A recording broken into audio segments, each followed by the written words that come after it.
The message arrived on a Tuesday. It came through the standard diplomatic channel, formatted in the Council's official script, stamped with the seven-pointed seal of the Galactic Assembly. On the surface, it was polite. The language was careful, the phrasing measured, every sentence constructed to sound like a courtesy. But Ambassador Dara Maley had spent 11 years reading documents written by people who believed they were smarter than the person receiving them, and she knew exactly what this was. A test dressed up as an invitation. She read it twice at her desk, then set it down and looked out the wide viewport of the human delegation quarters. The orbital station hung in a slow rotation around a gas giant the color of old copper. Beyond it, the stars sat still and indifferent. She had come a long way from the small coastal city where she was born, and sometimes, in quiet moments like this, she allowed herself to feel the full weight of that distance. Then she folded it away and went back to work. The message requested, in formal terms, that the human delegation arrange a demonstration of military capability for review by the Galactic Council. The stated reason was procedural. New member species were subject to a standard assessment period, during which their contributions to collective security could be evaluated. It was framed as routine. There was even a line near the bottom that called it an opportunity, a chance for humanity to present itself on a galactic stage. Maley had circled that word, opportunity. She brought the message to the delegation's senior staff meeting that afternoon. There were 6 people around the table. By the time she finished reading the relevant sections aloud, 3 of them were visibly irritated, and one had stopped pretending to take notes. Lieutenant Cord, the delegation's military liaison, put his stylus down flat on the table. He was a large man who moved carefully, the way people do when they have learned that moving quickly tends to break things. He said, without raising his voice, that the phrasing of the request was an insult wrapped in bureaucratic ribbon. Maley agreed with him. She said so plainly. The room expected her to follow that agreement with something strategic, a counterproposal, a delay tactic, a request for the assessment criteria in writing. That was how these things were usually handled. You received the insult, you acknowledged it in private, and then you maneuvered around it. Instead, she said they would accept, and they would do it on the Council's terms, at the Council's facility, using the Council's equipment parameters. The room went quiet in the way rooms do, when people are deciding whether they have heard correctly. Maley looked at them each in turn. She had a way of doing that, not confrontational, just steady, like a person who had already finished the argument internally and was waiting for the rest of the world to catch up. She explained her thinking in a few sentences. They had been handed a platform. The Council expected to see something small. Something that would confirm what they already believed about humanity. That it was a minor species with minor weapons and minor reach, grateful to have a seat at a table it did not fully understand. She intended to hand them a different experience entirely. After the meeting, she walked alone to the far end of the delegation block, where the crew quarters were smaller and the corridors smelled faintly of recycled air and machine oil. She stopped at a door near the end of the hall and knocked twice. The woman who opened it was not tall. She had dark hair pulled back from her face, and she was wearing a plain duty uniform with no decoration visible except the rank insignia on her collar. Her eyes were the kind of brown that looked almost black in low light. She did not seem surprised to see the ambassador. She did not seem much of anything, particularly. She stepped back from the door and let Maley in without speaking. Her name was Commander Ilara Voss. She had served for 19 years. She had been posted to 4 different conflict zones, 2 of which had not been publicly acknowledged by Earth's government at the time. She held qualifications in 11 weapon systems, 7 tactical frameworks, and 3 forms of close quarters engagement that most people in the military had only read about in training documents. She had been recommended for the delegation by 3 separate senior officers, each of whom had used the same word when asked to describe her. Reliable. Not brilliant, Not exceptional, reliable, the kind of word that sounded ordinary until you understood what it meant in practice, that in situations where other people began to fall apart, she did not. That under pressure she did not speed up or slow down, that she simply continued to function, accurately and completely, at whatever the task required. Maylee sat down across from her and explained the situation. She laid it out without softening it, the request, the tone behind it, the council's expectations, and what she was asking Voss to do. She told her about the orbital testing facility, the equipment, the parameters she had already reviewed. She told her that the alien observers would be watching for ceilings, for limits, for the point at which a human being began to degrade under sustained demand. Voss listened to all of it without interrupting. When Maylee finished, she told Voss one more thing. She said she did not want a performance. She did not want someone who would walk into that facility and try to appear impressive. Impressive was a thing you aimed at, and aiming at it made you smaller, because it meant you were thinking about the audience instead of the work. She wanted someone who would walk in and simply be what they were, fully and without apology, and let the results speak in whatever language the council was capable of hearing. Voss looked at her for a moment. Then she nodded once. Maylee stood, thanked her, and left. She paused briefly in the corridor outside, her hand still resting on the door frame. From inside the room she could already hear the faint sound of Voss pulling up technical files.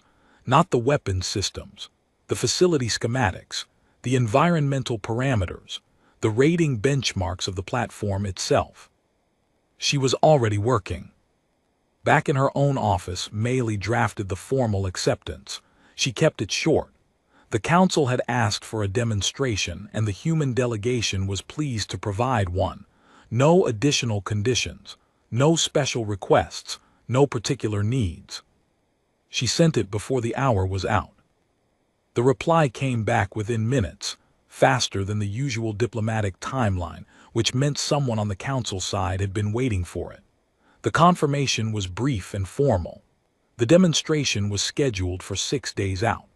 The council would provide observers, technical staff, and full access to their orbital assessment platform, the largest such facility in this region of the galaxy. They noted, helpfully, that the platform was designed to accommodate a wide range of species and capability levels, and that no prior preparation was necessary. Maylee read that last line carefully. No prior preparation is necessary. She saved the message to the delegation's official record, closed the file, and went to find something to eat.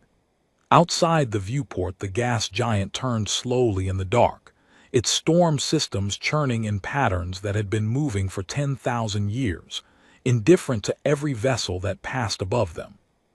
6 days away, Commander Voss was reading facility schematics. She would read them every night until the demonstration, not because she needed to memorize them, though she would, because this was how she worked. She did not believe in surprise. She did not believe in walking into any room without understanding its dimensions, its limits, its particular way of testing a person. She had learned early in her career that the difference between people who performed well under pressure and people who did not was almost never talent. It was preparation so complete that when the pressure arrived, there was nothing left to figure out, only the doing of it. She made notes in a small document that she would delete before the demonstration, not because the notes were sensitive, but because she did not need them anymore once they were written. The act of writing was the act of locking things into place. She noted the atmospheric composition of the testing bays, the gravity setting, which was calibrated for the galactic average and sat about 8% below Earth standard, the target system architecture, the signal interference parameters built into the facility's mid-range assessment sequences, the endurance gauntlet specifications, which were listed in the facility's public technical documents under a section titled Advanced Evaluation Protocols. There was a footnote attached to those specifications that listed the highest recorded completion efficiency among all species tested. 71%. Voss read that number and wrote it down. Then she closed the document and slept. In the council chambers across the station, High Arbiter Thesson Voru was reviewing the acceptance confirmation with his senior staff. He was a tall, pale-plated being from a species that measured status partly through physical stillness. The less you moved, the more composed you were considered. He was very still as he read the message. His adjutant, a younger being named Kess, waited quietly beside him. Thesson said that the humans had accepted without conditions. Kess said yes. Thesson said that was either confidence or ignorance. Kess did not offer an opinion on which. Thesson set the document down and looked at the window. He had reviewed humanity's publicly available military records before drafting the original request. They were not unimpressive for a young species, but young species often overstated their records, and the testing facility had a way of providing clarity on that subject. Every species looked different in their own documentation than they did in a controlled environment with independent measurement. He expected the humans to perform adequately. He expected to walk away from the demonstration with a clear picture of their ceiling, the point at which they reached their limits and could go no further. That was what the facility was for, to find the ceiling, to put a number on a species and file it appropriately. He was not thinking about a woman in a small crew quarter on the other side of the station, reading schematics in the dark. He had no reason to. Not yet.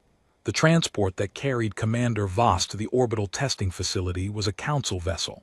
That was deliberate. Meili had arranged it that way, quietly, through a small note in the logistics confirmation. She wanted Voss arriving on their terms in their ship, through their docking bay. No human vessel parked alongside the facility. No visible support structure. No suggestion that humanity needed to bring anything of its own in order to perform. Voss sat alone in the passenger compartment for the 40-minute transit.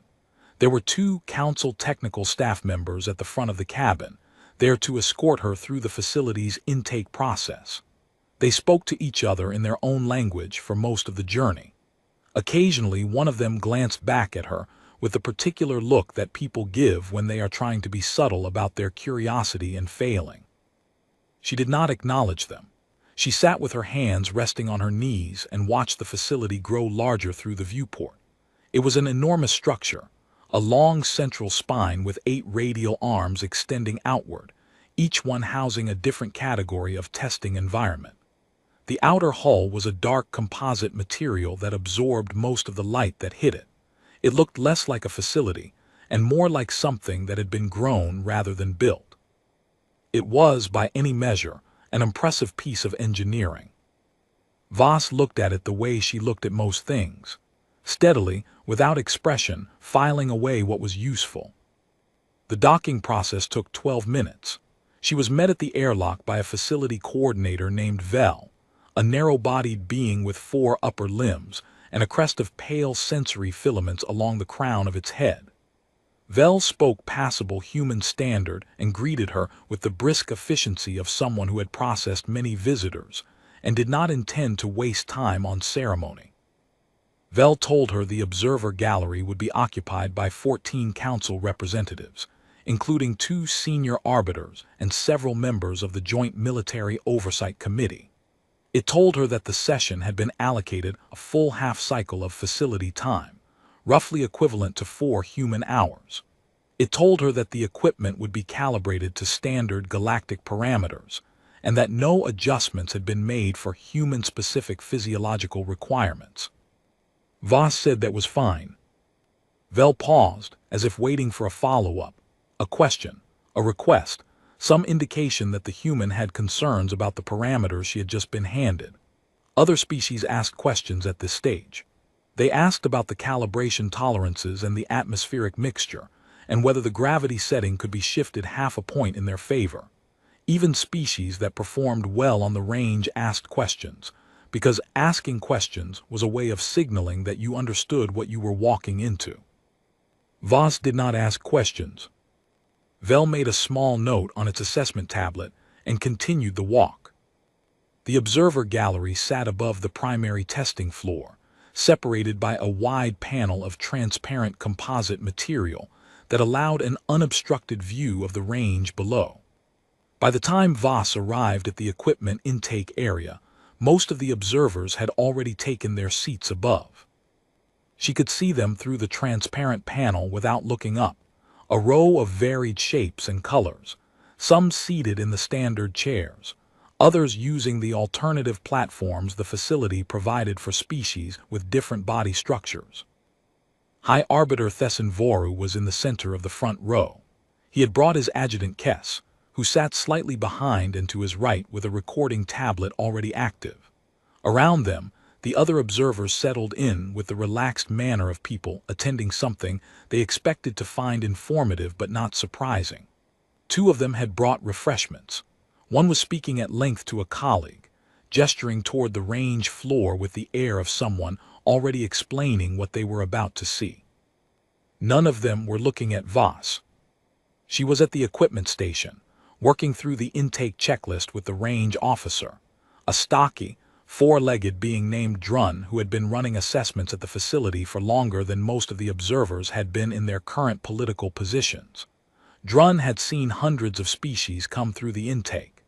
It had developed, over those years, a finely tuned instinct for the difference between a performer and an operator. Performers arrived with something to prove.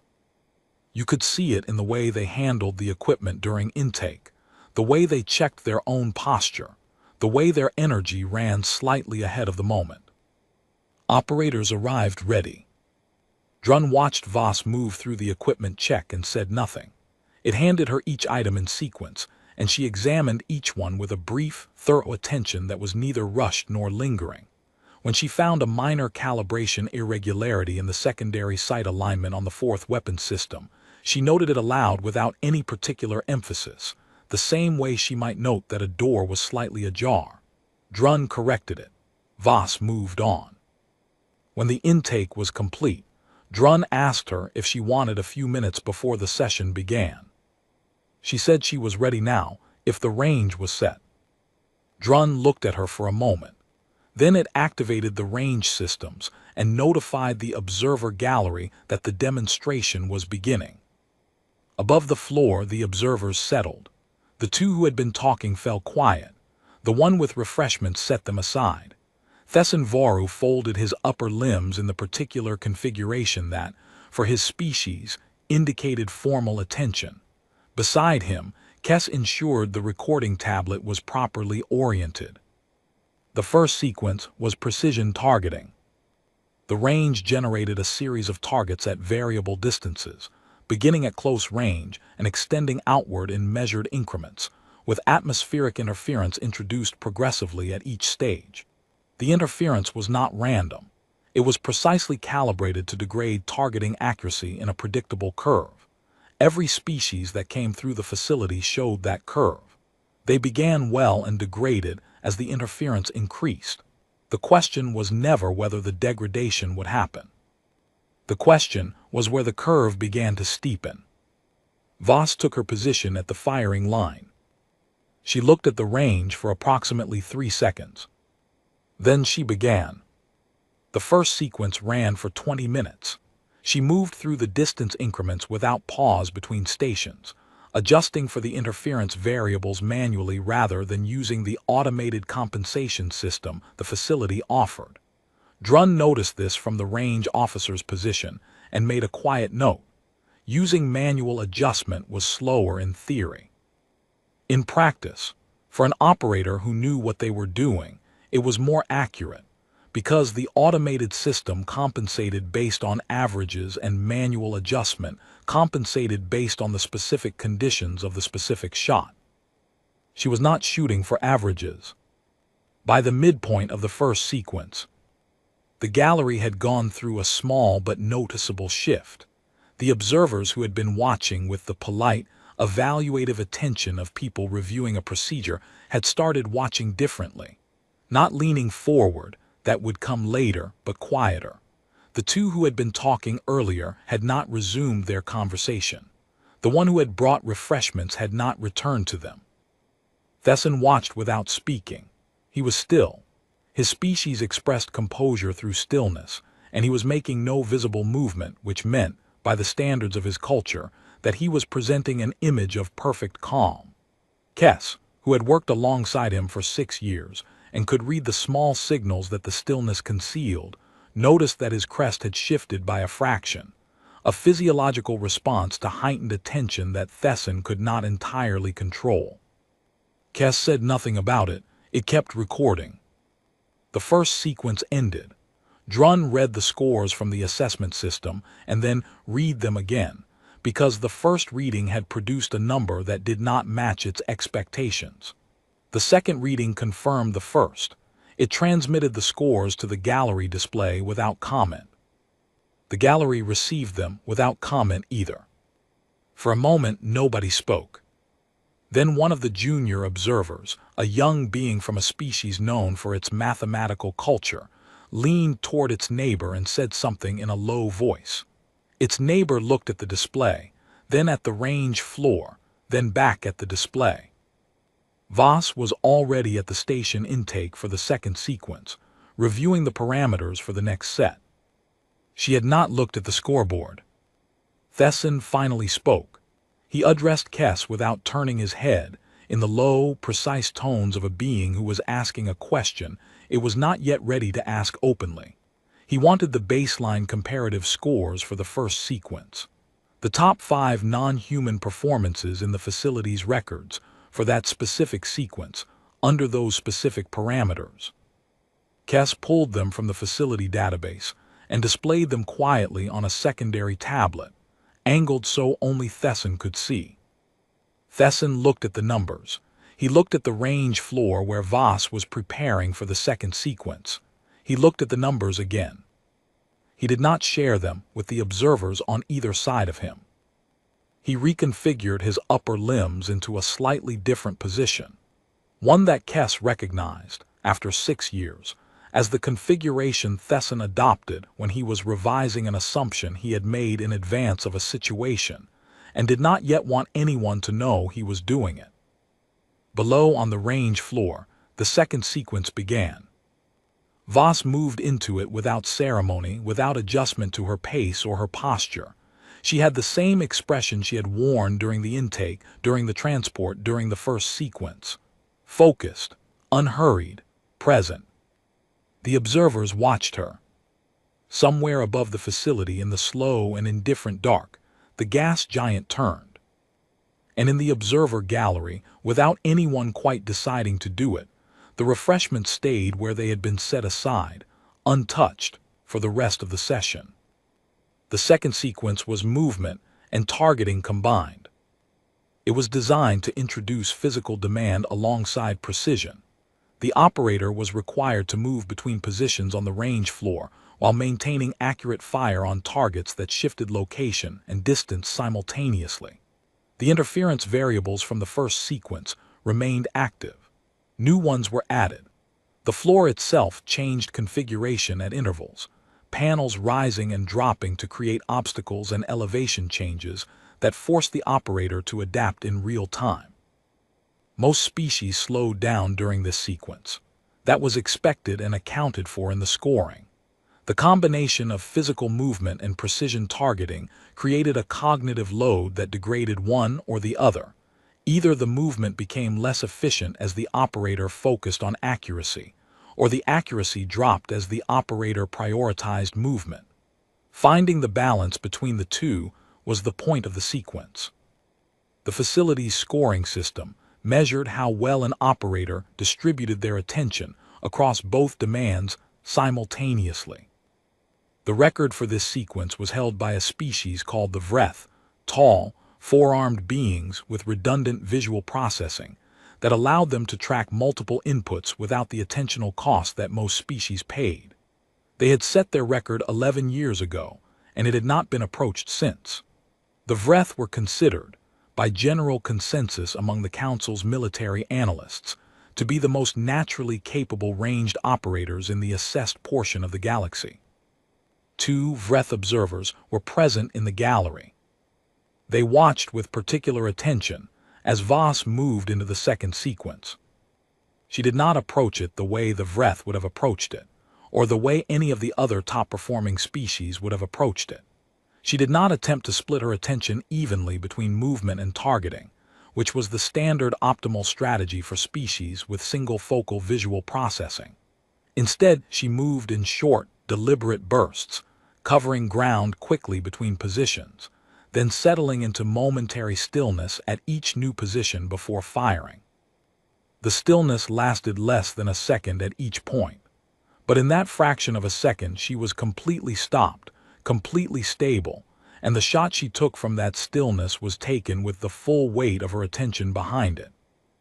It looked to an outside observer almost simple. Drun knew it was not simple.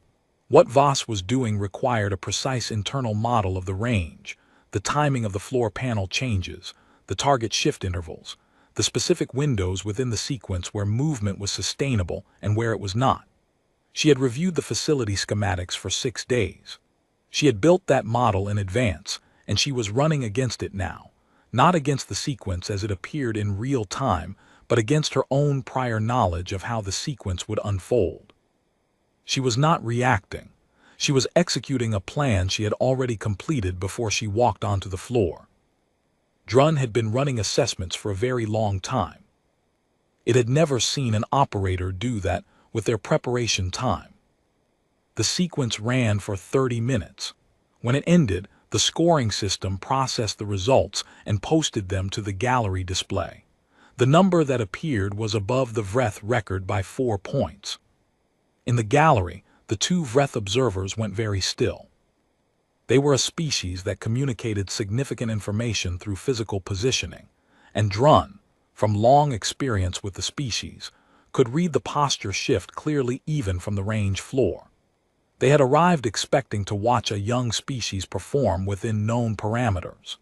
They were now sitting in the particular configuration that their species adopted when it was receiving information that required reevaluation of a prior position.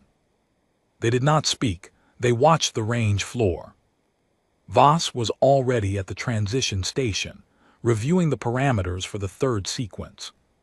She had still not looked at the scoreboard. This detail had been noticed. Kess had noted it in the recording commentary. One of the junior observers had pointed it out quietly to a colleague, who had looked at the range floor for a moment and then looked away without responding, the way people do when they are not ready to say what they are actually thinking. Thesson had noticed it from the beginning. He had been watching Voss with the careful, fractional attention of a being who had built a career on reading other beings accurately. He had expected, at some point during the demonstration, to see her check the scores. Not out of vanity necessarily, it could be a tactical check, a way of knowing where she stood in relation to her own targets, but she had not checked once.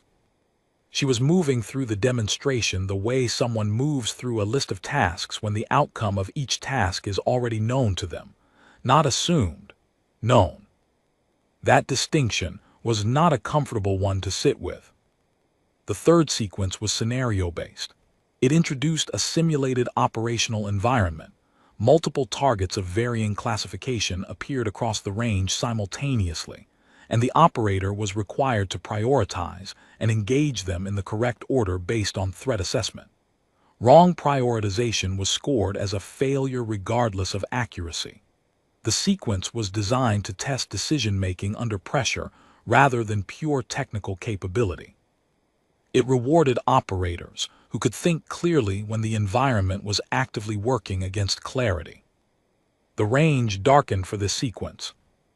The lighting dropped to low visibility levels, and the interference systems shifted from atmospheric simulation to electromagnetic, a different kind of noise, one that affected sensor equipment rather than visibility.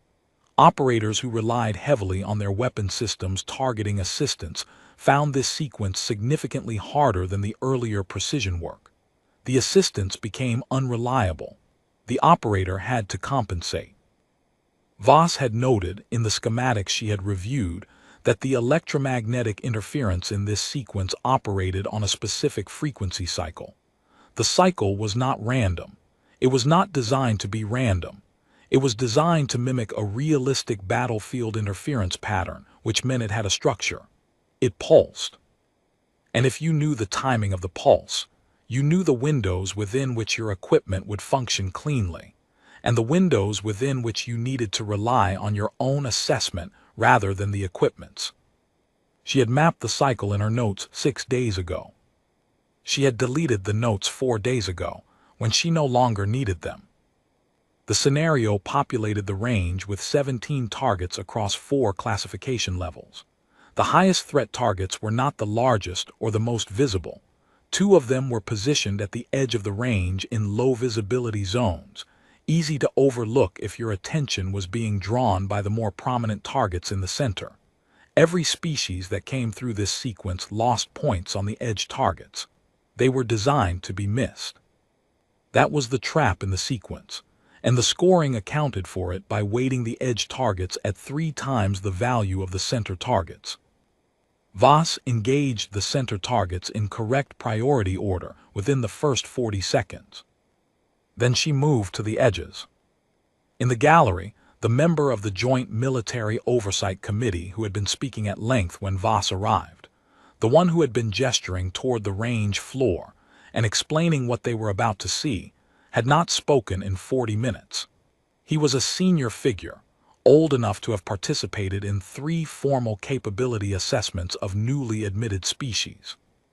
He had a framework for understanding what he was watching, built from those 3 prior assessments, and he had been applying that framework since the demonstration began. The framework was not holding. He did not say this to his colleagues. He sat with it quietly, watching the range floor, and revised his expectations in private increments the way a careful person does when they have made a public prediction, and the evidence is moving in the wrong direction. The third sequence scored higher than the second. The facility's technical staff had a separate display in their operations room that showed not just the scores but the decision pathways, the order and timing of each engagement, mapped against the optimal theoretical pathway that the sequence's designers had established as the benchmark. Optimal completion of the scenario meant matching the benchmark pathway within acceptable variation tolerances. Voss had matched it at 91%. The benchmark had been set by the sequence's designers. They had not anticipated anyone matching it in real operational conditions because they had built it as a theoretical ideal, not a practical target. It had been in the system for 9 years. No one had come within 20 points of it. The operations room staff looked at each other. One of them sent a brief message to Drun on the range floor that said only, "Verify calibration on sequence 3 scoring system." Drun verified it. Drun sent back, "Calibration confirmed, scores are accurate." The operations room went quiet. Above on the gallery floor, the demonstration continued. The observers were no longer in the positions they had arrived in. Small movements had accumulated over the course of the session, a lean forward here, a chair adjusted there, a secondary conversation abandoned. The observer who had brought refreshments had at some point moved them entirely off the armrest and onto the floor beside the chair, freeing both hands, though there was nothing to hold and nothing to do with them. It had not seemed to notice it had done this. The fourth sequence began. It was a speed and accuracy combined test, short duration, high intensity, requiring maximum output sustained over a compressed time frame. It was the sequence that most clearly separated species with naturally high output physiologies from those without. Humanity's physiological profile was not, on paper, remarkable in this category. They were not the fastest species assessed. They were not the strongest. Their sensory processing speeds were average by galactic standards. The sequence did not ask what you were on paper. It asked what you did when the timer was running.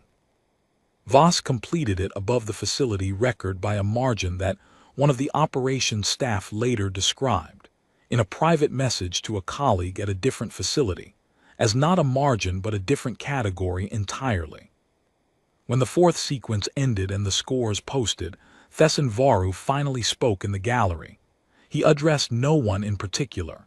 He spoke in a low voice in his own language, a short phrase that Kess, beside him, recorded without comment. Later, when Kess reviewed the recording, it translated the phrase. It meant, roughly, "What else don't we know?" On the range floor, Voss accepted a small hydration unit from a facility staff member, drank from it without pausing in her movement toward the final station, and handed it back. She had not broken her pace. She had not changed her expression. She was ready for the last sequence, and she looked exactly as she had looked when she walked through the airlock 4 hours ago, settled, complete, and entirely, unnervingly present. The gallery watched her go. Nobody reached for the refreshments. The endurance gauntlet was the last sequence on the assessment schedule, and it had a reputation. Every species that came through the facility knew about it before they arrived. It was not secret. The parameters were listed in the public technical documentation, available to any delegation that requested the facility's assessment package. But knowing about it and standing at the entrance to the Gauntlet Bay were two different experiences, and most operators, regardless of species, showed some visible response to the transition between them. The Gauntlet Bay was larger than the other testing areas. It occupied the full interior of one of the facility's radial arms, a long, high-ceilinged space with variable geometry walls that could reconfigure into hundreds of different environmental layouts. The floor was a composite grid that could shift elevation, angle, and surface texture in real time. The lighting system could move from full brightness to near total darkness in under a second. The atmospheric processors could alter temperature, humidity, and oxygen concentration within narrow but meaningful tolerances. The target system was the most sophisticated in the facility, capable of generating, moving, and removing targets across the entire three-dimensional space of the bay simultaneously. The gauntlet did not test one thing. It tested everything at once, and then it kept testing while the operator was still responding to what had just happened. The standard run lasted 90 minutes. Within those 90 minutes, the sequence passed through 7 distinct phases, each one building on the physical and cognitive load of the phase before it. The first phase was manageable. Most operators entered it with confidence. The second phase introduced the first significant pressure. The third phase was where the degradation curves began to steepen for most species, where the accumulation of demand started to outpace the operator's ability to compensate. By the 5th phase, the facility's records showed a clear pattern across every species assessed. Performance dropped, errors increased, and decision quality fell in a measurable and predictable way. The 6th and 7th phases were, in practical terms, designed to be survived rather than performed in. They existed to find the absolute floor, the point at which an operator's output reduced to its minimum sustainable level under maximum sustained pressure. The scoring system rewarded anything above that floor. The highest score ever recorded in the Gauntlet's operational history was 71%, set by a species with a distributed neural architecture that processed stress responses differently than most carbon-based life. They had held that record for 6 years. Drun had explained none of this to Voss. It had offered the standard pre-Gauntlet briefing, which covered the operational parameters and the phase structure and the emergency exit protocols. Voss had listened to the briefing without interrupting. When Drun finished, she had asked one question. She asked whether the phase transition timing was fixed or variable. Drun told her the transitions were triggered by performance thresholds rather than fixed intervals. The sequence advanced to the next phase when the operator's output reached a defined level within the current phase. This meant that an operator who performed very well moved through the phases faster than one who struggled. In practice, this made little difference to the total demand, because the later phases were harder, and arriving in them earlier simply meant facing the harder material sooner. Voss nodded once, thanked Drun, and walked into the bay. In the gallery above, the observers had undergone a quiet but complete transformation over the course of the previous 4 sequences. The people who had arrived with refreshments and side conversations, and the comfortable posture of experienced evaluators sitting through a procedural requirement were gone. In their place were 14 beings sitting in various configurations of concentrated attention, all of them oriented toward the range floor with the specific quality of focus that appears when something has stopped meeting expectations and started requiring explanation. Thesson had not moved from his original position.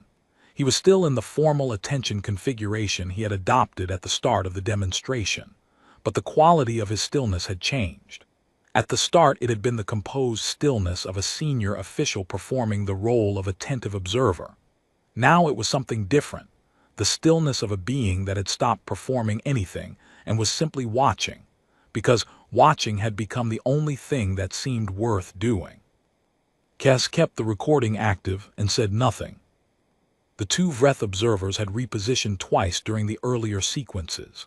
They were now sitting forward, their forearms arranged in a configuration that Drun, from long experience, recognized as the Vreth posture for active processing, the physical arrangement their species adopted when their minds were working hard on something. They had stopped speaking to each other entirely. Communication, for them, had apparently become secondary to observation. The gauntlet began. The first phase populated the bay with a layered target environment, multiple threat classifications at varying distances, with the floor configuration set to a moderate obstacle layout. Voss moved through it with the same structured efficiency she had shown in the earlier sequences. The phase was not easy, but she had prepared for its specific demands, and she met them without visible effort. The sequence registered her performance and advanced to the second phase faster than the standard transition time. In the operations room, one of the technical staff noted the early transition in the log. It was not unprecedented. High-performing operators sometimes moved through the early phases quickly, but the speed of this transition was at the outer edge of the recorded range. The second phase introduced the first of the gauntlet's signature elements, false signals. Targets appeared that were not valid engagement targets, mixed into the environment alongside genuine threats. Engaging a false signal cost points. Failing to engage a genuine threat also cost points. The balance between the two required the operator to make rapid classification decisions under increasing physical and cognitive load, and the false signals were designed to be convincing. They mimicked genuine threats closely enough that reaction-based operators almost always engaged several of them before their decision processing caught up. Voss engaged none of the false signals. Not in the second phase, not in the third when their frequency increased, not in the fourth when they began appearing from directions and distances designed to exploit peripheral attention gaps. She was not reacting to them. She was reading them, identifying the classification tells before the engagement decision arrived, filtering them out of her response before her hands had any reason to move. The tells were subtle. They were built into the facility's target generation system as a technical necessity rather than a deliberate aid. Small inconsistencies in the signal profile that existed because perfectly identical false signals would have required a more expensive generation system than the facility had been built with. They were not designed to be readable in operational conditions. She had found them in the schematics. She had spent 2 evenings memorizing them. The third phase added the physical escalation. The floor began shifting configuration in real time, elevation changes arriving without warning, the surface texture altering to affect movement stability. The temperature in the bay dropped 4 degrees. The lighting shifted from the moderate visibility of the earlier phases to a low-light environment that required the operator to work against their own visual limitations. Voss adjusted her movement pattern without breaking her engagement rhythm. She slowed her transitions between positions by a precise increment, enough to account for the stability loss from the floor changes, not so much that her targeting windows narrowed. The adjustment was small enough that it would have been invisible to most observers. Drun saw it from the range officer's station. It made another quiet note. The fourth phase brought time compression. The target engagement windows shortened. The period between a target appearing and the scoring system marking it as a missed opportunity dropped by 30%. For most operators, this phase was where the error rate began its sharpest increase. The compressed windows forced faster decisions. Faster decisions introduced more errors. More errors accumulated into a score that degraded faster than the operator could compensate. The error rate in Voss's fourth phase was lower than her error rate in the first. The operations room staff had stopped doing other work. There were 6 of them on shift, and they had tasks that the facility's systems required attention to during an active assessment session.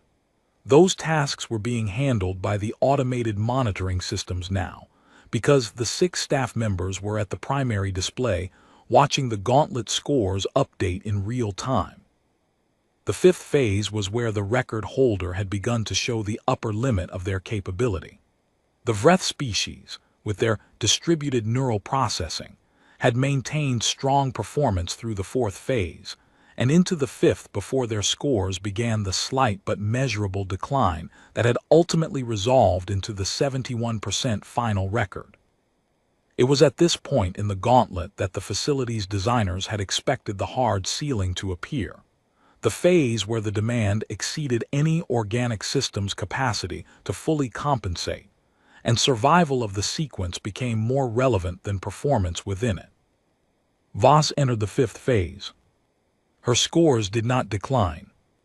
They held. In the gallery, Thesson Voru made a sound that was not a word, a short, low sound from the back of his throat that Kess had heard once before, years ago, when Thesson had received information during a council session that had required him to immediately revise a position he had held for a decade. Kess kept recording. The sixth phase was the one the facility's technical documentation described, in dry institutional language, as the maximum stress environment. The full range of the bay's modification systems activated simultaneously. The floor was in constant motion. The lighting cycled through visibility levels at irregular intervals. The temperature dropped again. The electromagnetic interference that had appeared in the third sequence earlier in the demonstration returned at higher intensity, affecting the weapon system's assistance functions more severely. The target environment became the densest it had been at any point in the session. More threats, faster windows, higher classification complexity. And the physical demand escalated in a way that the documentation noted, also in dry institutional language, as significant. It was not dry in practice. Voss moved through it. Not perfectly. The sixth phase was not designed to be completed perfectly, and she did not complete it perfectly. Her error rate rose in the sixth phase, measurably, in the way any honest accounting of the sequence demanded. But the rise was controlled. Each error was isolated. It did not cascade into the next decision the way errors typically did under this level of pressure, where the cognitive cost of processing a mistake compounded the difficulty of the next task and created the downward spiral that the phase was specifically designed to produce. She was containing the errors, absorbing each one and returning to baseline before the next decision arrived. That was not a technical skill. Technical skills could be trained to a high level, and they broke under sufficient pressure. What she was doing was something else, a management of her own internal state so complete and so practiced that the pressure had no purchase on it. The facility was delivering maximum stress to an operator who had, somewhere in 19 years of service and 10,000 hours of preparation, built an interior architecture that maximum stress could not structurally compromise. It could only find the edges of it. The seventh phase began. It lasted 12 minutes. When it ended, the bay returned to its neutral configuration. The lights came up. The floor stilled. The targets disappeared. The electromagnetic interference cut off. The silence that followed was the specific silence of a large space returning to itself after a long time of being filled with noise and motion and demand. Voss stood in the center of the bay floor. She was breathing harder than she had been at any prior point in the session. There was a visible tension in her posture that had not been there before, the physical signature of sustained extreme effort, honest and unmistakable. She had not been untouched by the gauntlet. She had simply not been stopped by it. The scoring system processed the final results. The number appeared on the gallery display. 94%. In the operations room, the technical staff member responsible for the scoring system's integrity looked at the number, looked at the system's status indicators, and sent a verification request to the scoring subsystem. The subsystem returned the verification in 4 seconds. The score was confirmed. There were no calibration errors, no data corruption flags, no anomalies in the recording chain. The score was 94%. The facility had no performance tier above the current maximum that corresponded to this score. The maximum tier had been set at the time of the gauntlet's design, calibrated against the theoretical upper limit of assessed organic performance. The theoretical upper limit was 80%. Voss had scored 94. Drun walked onto the bay floor and handed her a hydration unit. She took it, drank, and handed it back. Drun said nothing. There was nothing in its operational experience that told it what to say. In the gallery, nobody spoke. Thesson looked at the display for a long time. Then he looked at the bay floor where Voss was standing. Then he looked at the display again. He did not revise his position quietly this time. There was no position left to revise. Every assumption he had carried into the gallery that morning had been replaced by a single, clear, uncomfortably large fact, and there was nothing to do with it except sit with it and begin, slowly, to understand what it meant. Kess looked at the display, looked at Voss on the bay floor, and made one additional note in the recording commentary. The note said, "She has not looked at the scoreboard." At the back of the gallery, Ambassador Dara Maley stood with her hands clasped in front of her and looked at the display.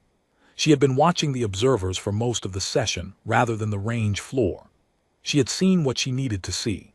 She had watched the refreshments go untouched, and the side conversations end, and the senior arbiters crest shift with involuntary attention, and the Vreth lean forward in their chairs. She looked at the score now. 94%. She allowed herself one small smile.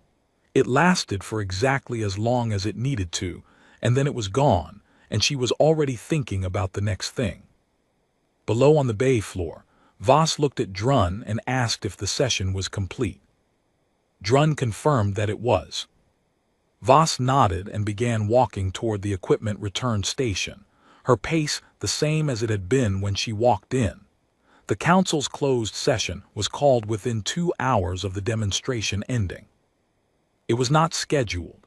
There was no agenda distributed in advance, no formal notification sent to the member delegations, no announcement posted in the Assembly's public calendar.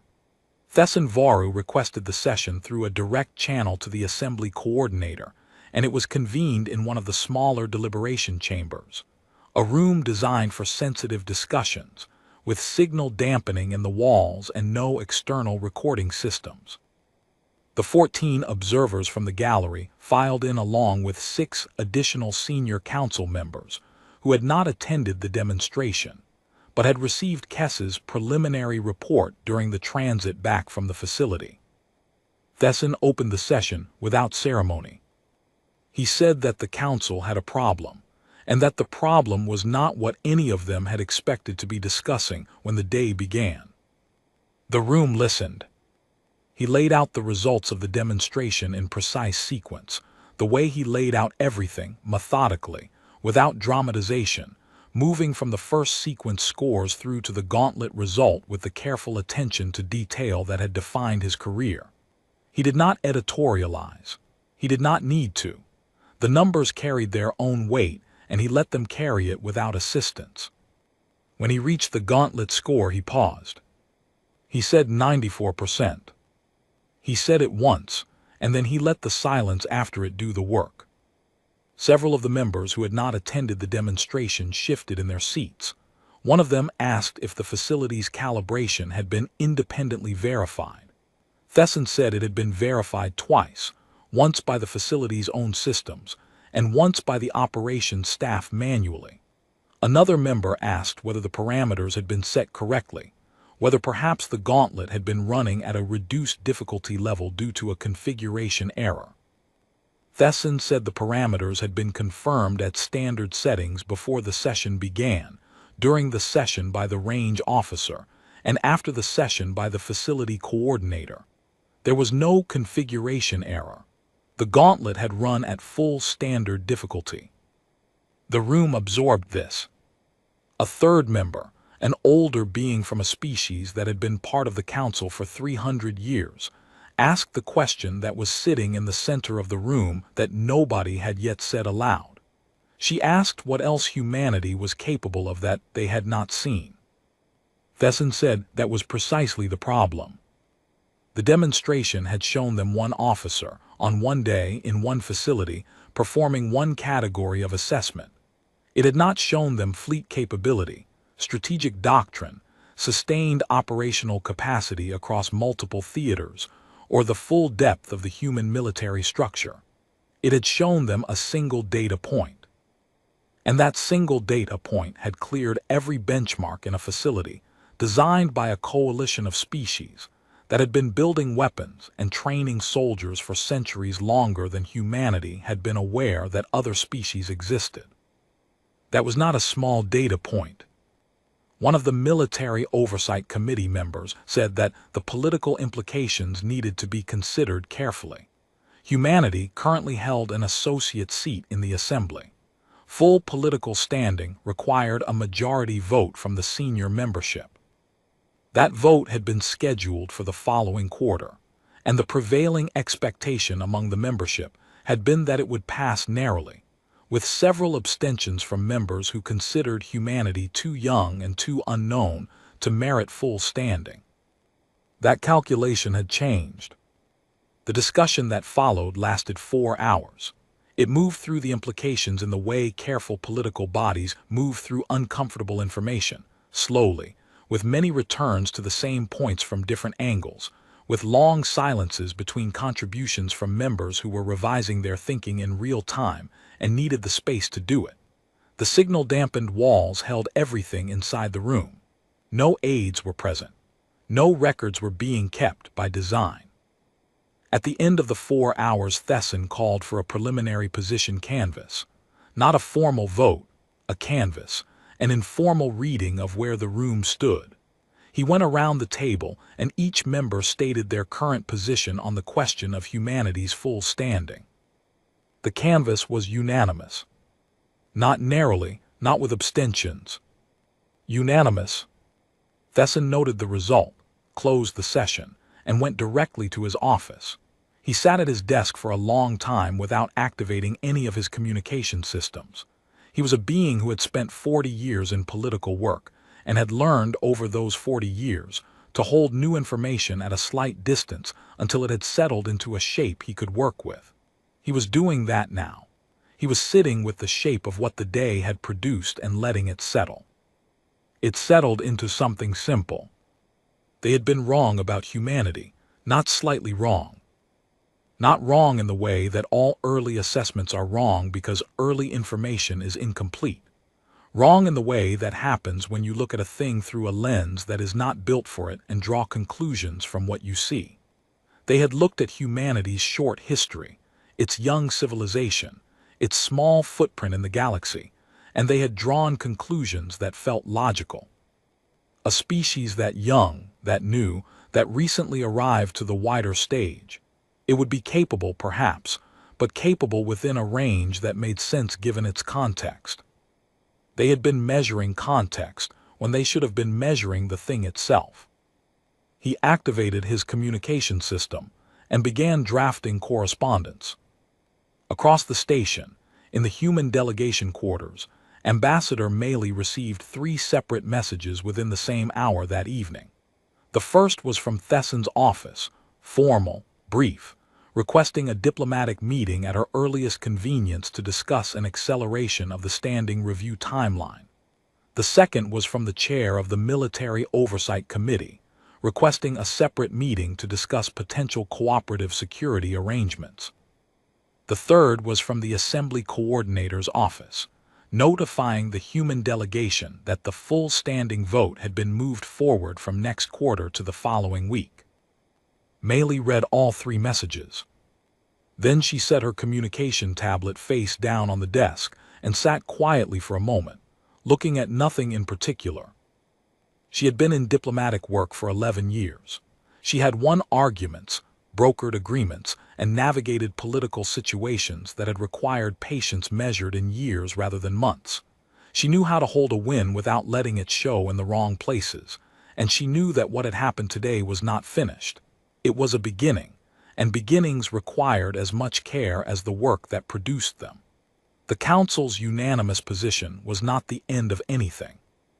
It was the opening of a longer, more complicated relationship, one that would require all the same patience and precision that had brought them to this point. She knew all of this. She allowed herself 30 seconds to simply feel the weight of the day, without analysis or planning, before she picked up the tablet and began drafting her responses. She scheduled the meeting with Thesson for the following morning. She sent a brief message to Lieutenant Cord, telling him to prepare the delegation for an accelerated timeline on the standing review. She sent a message to Commander Voss. It contained 4 words. It said, "Well done, thank you." In her crew quarters at the end of the delegation block, Voss read the message and set her own tablet down. She was sitting at her small desk with a cup of something warm that had mostly gone cold while she worked. She had spent the hours since the demonstration completing her post-session documentation, the standard operational report that her rank required after any formal assessment or engagement. Date, location, equipment used, sequence parameters, results. She filled it in with the same methodical attention she brought to everything. She had listed the scores without comment. They were the scores. They did not require comment. She read Maylee's message once, then set the tablet down and looked at the bulkhead across from her desk. She stayed that way for a moment. Then she picked up her cup, found it cold, set it back down, and returned to her documentation. She had 2 more sections to complete before she could file the report. She completed them. She filed the report. She slept.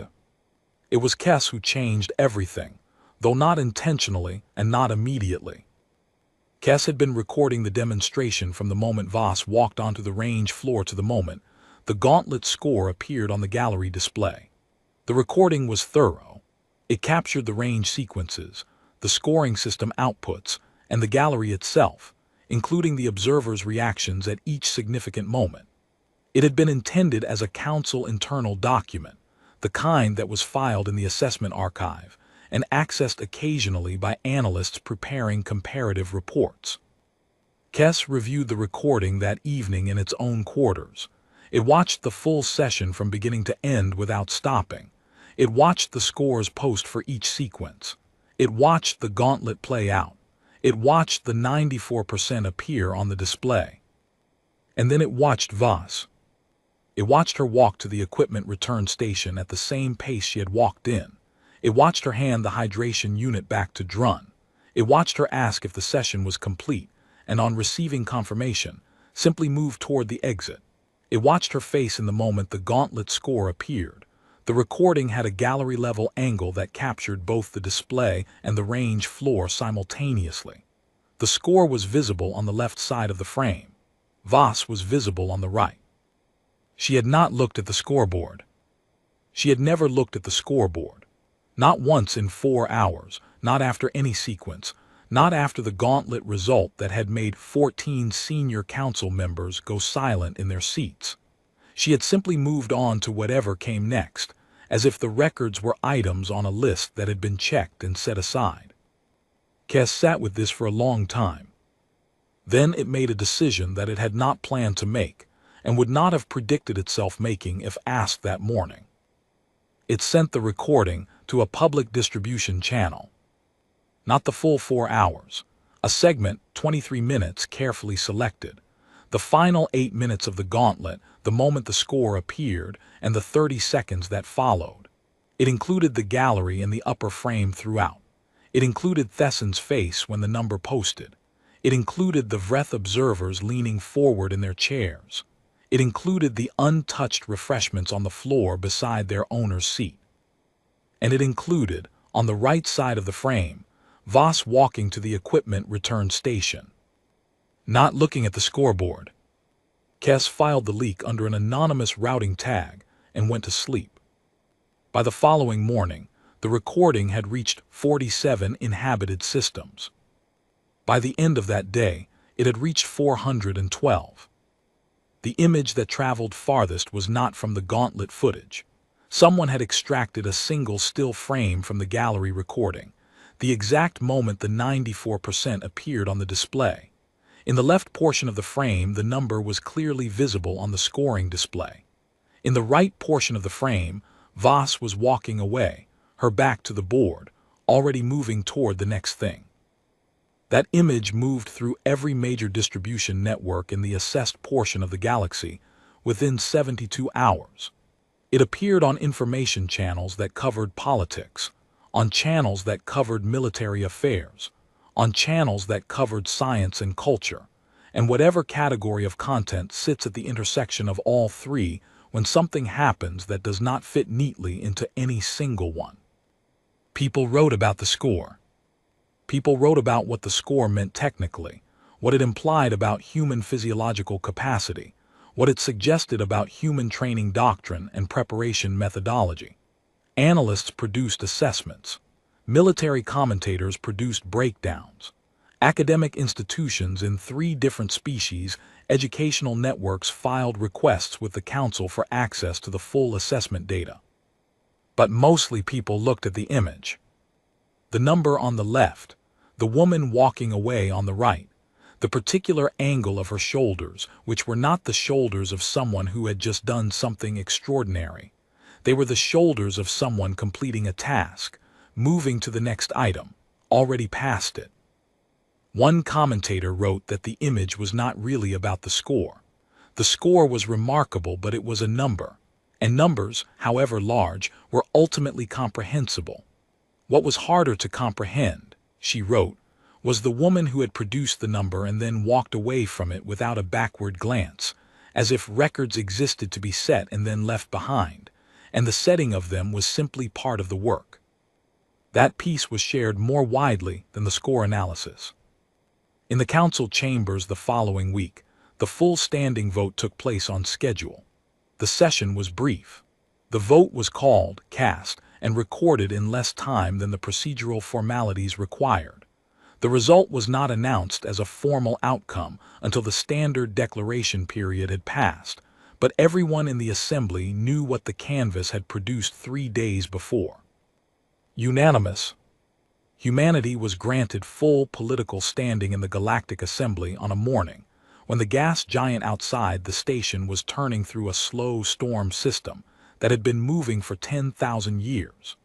The declaration was read into the assembly record by the session coordinator in the flat, procedural tone that all assembly declarations received, regardless of their content. Maylee was present for the declaration.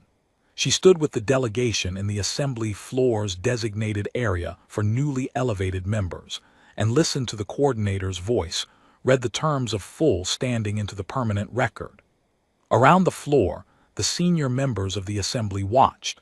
Some of them watched with the complicated expression of beings who had revised a long-held position recently and had not yet fully settled into the revision. Some watched with something that was almost curiosity, a genuine interest in what this species would do now that it had a full seat. Thesson watched from his position in the senior arbiter's row. He had said nothing publicly about the demonstration. He would not say anything publicly about it. That was not how he operated, and it was not what the situation required. What it required was the careful, patient work of adjusting his council's understanding of what humanity represented, not the dramatic announcement of a revision, but the slow integration of new information into the frameworks that shaped how decisions were made. He was already doing it. Across the station, in her crew quarters, Commander Voss was not present for the declaration. She had not been informed of the exact timing and would not have attended even if she had been.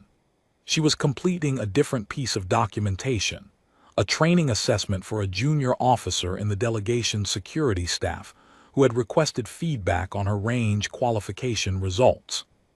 She was writing comments in the margins of the assessment in her careful, minimal hand. The comments were specific, practical, and direct. She noted what the junior officer had done well, and she noted what needed work, and she explained briefly how the work might be approached. She did not mention the demonstration. She did not mention the records. She would not mention them unless someone asked, and even then she would answer briefly and return to whatever was in front of her. There was always something in front of her. Outside the station, the gas giant turned.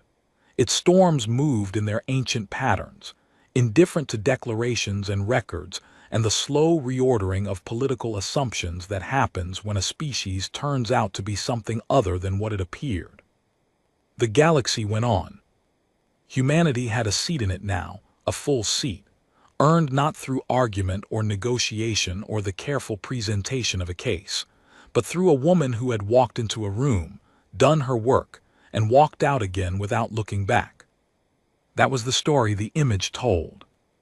That was the story that traveled. And somewhere in the quiet of her crew quarters, with a cold cup beside her and a training assessment in her hands, Voss worked on, entirely unaware that her back, turned to a scoreboard she had never needed to see, had become the most recognized image in 412 inhabited systems. She had a report to finish. She finished it.